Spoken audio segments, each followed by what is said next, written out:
오늘 우리는 십자가형으로 죽임당하신 예수라는 제목으로 첫 번째 시간 마가복음 15장 16절에서 20절의 말씀을 조롱당하시는 예수님의 모습을 보고자 합니다.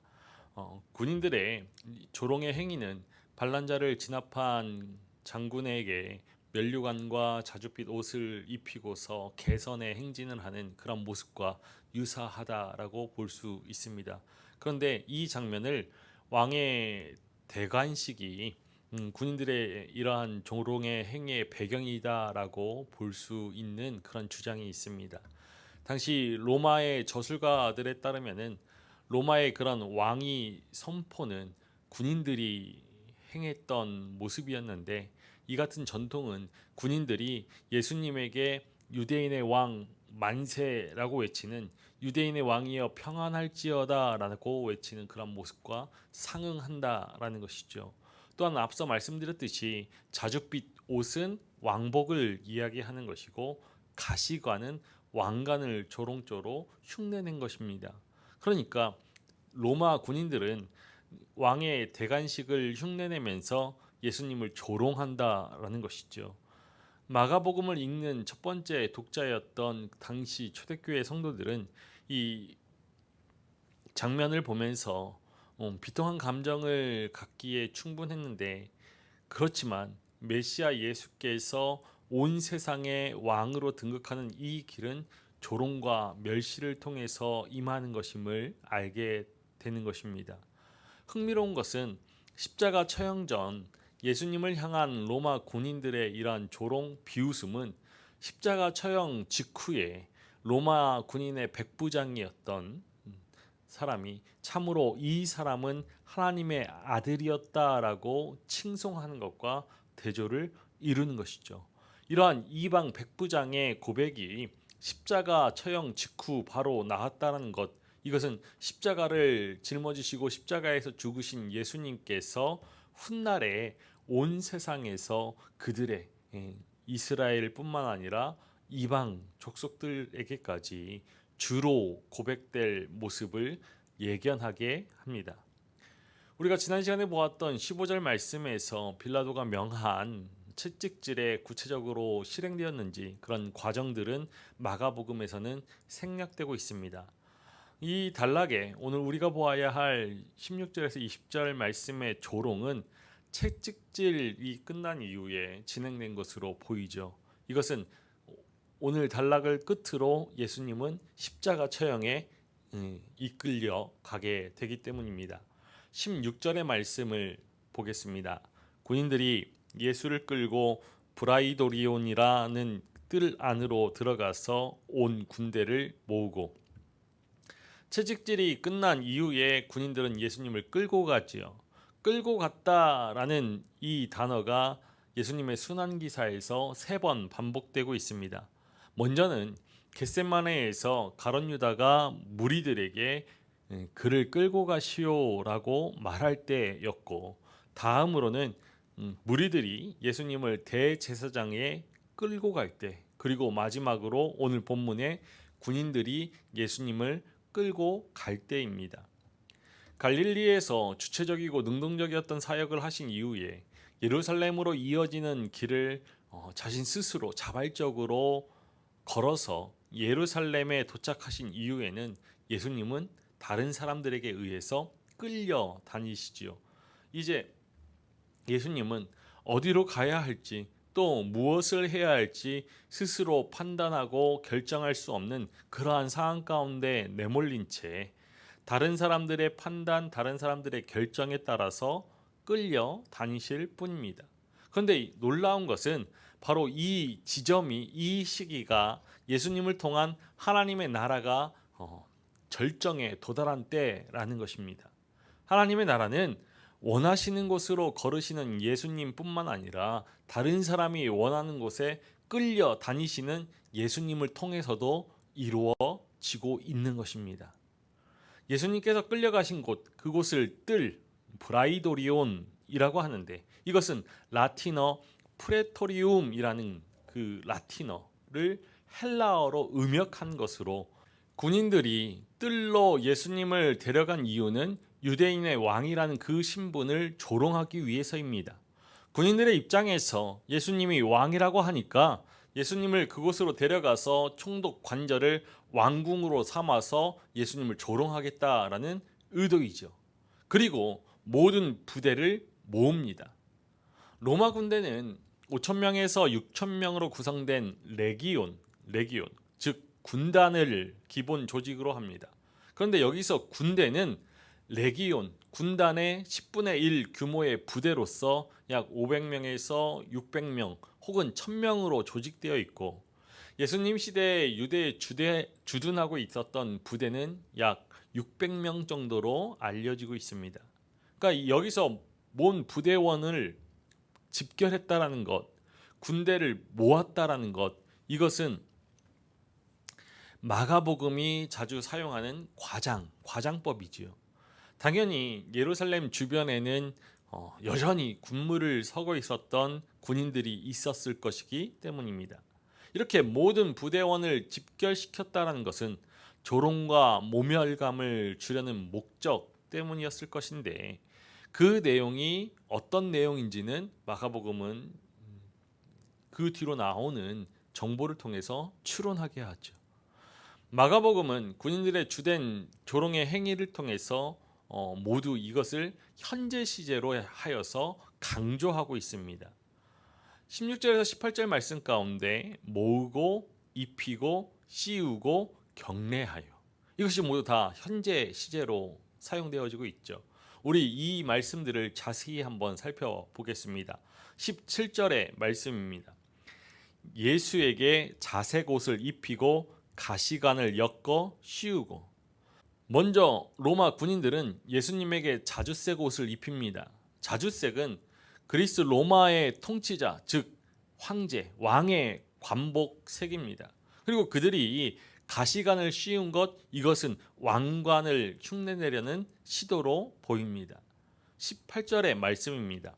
경례하여 이르되 유대인의 왕이여 평안할지어다 하고, 이어서 빌라도가 예수님에게 질문하였던 그 호칭을 사용하여서 모든 로마 군인들이 관저에서 외칩니다. 유대인의 왕이여 평안할지어다. 유대인의 왕 만세라고 한 것입니다. 이 표현은 가이사를 향하여서 외쳤던 황제 만세를 패러디한 것이죠. 19절의 말씀입니다. 갈대로 그의 머리를 치며 침을 뱉으며 꿇어 절하더라. 로마 군인들은 또한 갈대로 만든 지팡이로 예수님의 머리를 칩니다. 때렸죠. 치다, 때리다 라는 이 단어는 미완료 시제로 표현되어지고 있는데, 때리는 행위가 계속 진행되어져 있음을 알려주는 것입니다. 그들은 지팡이로 예수님의 머리를 반복적으로 때린 것이죠. 그리고 침뱉음 역시도 이루어집니다. 사내들인 신문에서는 동료 유대인들이 종교적인 의미에서 예수님에게 침을 뱉었고, 이방 로마 군인들은 정치적인 모욕의 차원에서 예수님에게 침을 뱉습니다. 이 모욕적인 순간은 또다시 이방인이 예수님에게 침 뱉을 것이다 라는 그런 예수님의 예언이 성취되는 때이기도 합니다. 비극이 펼쳐지는 그 순간순간마다 마가복음은 그 하나님의 섭리의 빛을 비춰주고 있는 것이죠. 이후에 로마 군인들은 무릎을 꿇고 엎드려 절하면서 조롱의 행위를 이어가지요. 조롱의 전체적인 맥락이 예수님을 유대인의 왕으로 전제한 이후에 이루어지고 있기 때문에 엎드려 절한다라는 이 행위는 왕에 대해서 왕에게 충성을 맹세하는 그러한 자세로 보아야 할 것입니다. 우리가 마가복음 전반부에서 보았듯이 귀신이나 나병 환자 그리고 야이로 등 예수님의 그러한 권세를 인정하면서 예수님 앞에 엎드려 절했다라는 사실을 기억하고 있는 우리 또는 마가복음의 첫 번째 청자들은 로마 군인들의 그러한 절하는 모습이 단순히 조롱만이 아니라 자신들도 모르게 예수님의 권위를 인정하는 그러한 모순적인 아이러니한 행위로 이해할 수 있을 것입니다. 20절의 말씀입니다. 희롱을 다 한 후 자색 옷을 벗기고 도로 그의 옷을 입히고 십자가에 못 박으려고 끌고 나가니라. 그들이 희롱을 다 하고 조롱을 다 한 후라는 이 정보는 지금까지 이 로마 군인들의 행위가 조롱하고자, 희롱하고자, 비웃음을 주고자 한 것임을 확증하고 있습니다. 동시에 이방인이 예수님을 희롱할 것이다라는, 조롱할 것이다라는 예수님의 그 예언이 성취되고 있음을 확증하는 것이죠. 군인들은 예수님에게 자색 옷을 벗긴 이후에 다시금 예수님의 옷을 도로 입힙니다. 그리고 십자가에 못 박으려고 데리고 나가죠. 보통 십자가형에 처해질 죄인들은 처형장까지 벌거벗긴 채 자기 십자가를 지고 가는 것이 관례인데, 예수님의 경우에는 나체를 벌거벗은 것을 혐오하는 유대인의 관습을 존중하고자 예수님에게 도로 옷을 입힌 것 같습니다. 그런데 오늘 말씀은 로마 군인들이 예수님에게 가시관을 벗겼다라는 그런 정보를 주고 있지 않죠. 그러니까 예수님은 가시관을 쓴 채 골고다까지 가셨고 십자가에 오르셨다라고 보게 됩니다. 가시관을 쓴 채 예루살렘을 통해서 걸어가시는 예수님의 그 십자가 걸음은 예루살렘 사람들에게는 실패한 메시아라는 조롱을 불러 일으킬 수도 있겠지만, 이 마가복음의 말씀을 읽는 독자들에게는, 우리에게는 그리스도 예수는 예수님께서 말씀하신 그대로 고난의 길을 스스로 택하여 가시는 분이심을 보여주고 있는 것입니다. 빌라도로부터 십자가에 못 박도록 예수를 넘겨받은 로마 군인들은 예수님을 빌라도의 뜰로 데려가서 조롱하지요.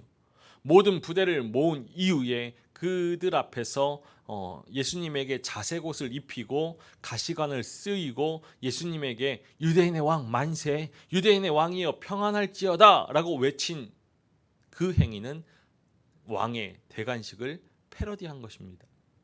갈대로 만든 지팡이로 예수님의 머리를 때리고 침을 뱉고 그 앞에 무릎을 꿇고 엎드리는 행위, 이것은 경멸의 절정이었습니다. 동료 유대인들에게는 신성 모독의 죄인으로 조롱당하고 로마 군인들에 의해서는 실패한 메시아 곧 반역자로 조롱당한 것이죠. 예수님께서 감당하셔야 했던 고난은 어쩌면 육체적인 모욕만은 아니었을 것입니다. 예수님에게 고통스러운 것은 그 모든 조롱과 멸시를 홀로 감당해야 했던 것이죠. 예수님 곁에는 예수님을 위하는 사람은 아무도 없었습니다. 제자들은 모두 도망갔고 베드로 역시 그 생명을 연명하기 위하여서 예수님을 모른다라고 3번 부인했고, 심지어 하나님마저 예수님을 버렸다라는 그러한 생각을 품은 채 십자가의 길을 가셔야 했죠. 이것이 겟세마네 동산에서 하나님 아버지의 뜻이 이루어지기를 기도드린 예수님께서 기꺼이 받아들이신 십자가의 길이었습니다. 마가복음은 예수님의 이 길이, 십자가 길이 예언의 성취라는 그 사실을 로마 군인들의 조롱 한가운데에서 반복해서 떠올려 줌으로써 예수님께서 걷는 그 고난의 길이 실패한 길이 아니라 하나님의 뜻이 이루어지는 길임을 잊지 않도록 하고 있습니다. 새 출애굽의 메시아 예수 그리스도께서 조롱과 멸시 속에서도 꿋꿋이 십자가의 길로 걸어가십니다.